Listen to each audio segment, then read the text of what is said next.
Bon, je vais vous raconter une histoire. C'est ma propre histoire. J'ai été déclaré surdoué et je me suis retrouvé malencontreusement dans un centre pour handicapés. Moi, je me suis toujours trouvé sain d'esprit, mais je me suis quand même retrouvé dans ce centre.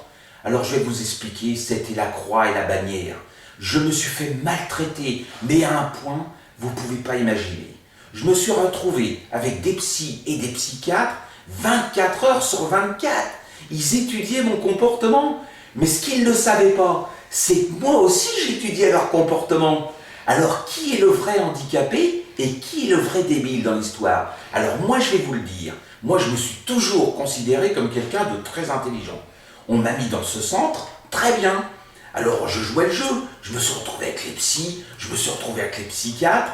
Ils m'ont posé des tas de questions sur ma façon de vivre, ma façon de manger, sur mes parents, sur des tas de choses. Et puis je leur ai répondu de la manière la plus courtoise possible.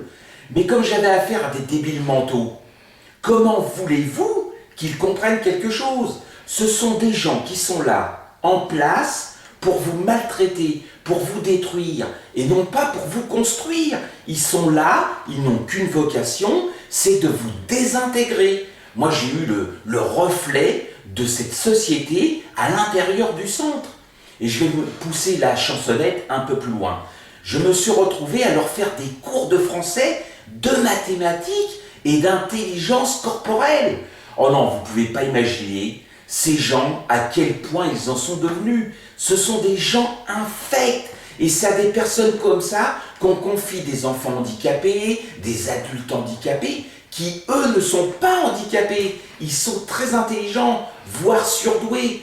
Mais les psys et les psychiatres, vous trouvez que ce sont des gens normaux? Ce sont des gens, mais ils n'ont rien dans la tête. Il suffit de leur poser quelques questions pour comprendre que vous avez affaire à de véritables abrutis. Mais des abrutis finis, quoi. Et la société d'aujourd'hui, elle fonctionne qu'avec des gens comme ça. Et le pire, c'est que ces gens-là, ils sont à la tête des pays et ils vous amènent au gouffre. Donc il faut cesser ce comportement, il faut cesser ces abrutissements, il faut cesser tout ce qui amène la société vers une dérive globale. Et moi je considère que les psys et les psychiatres, il faut les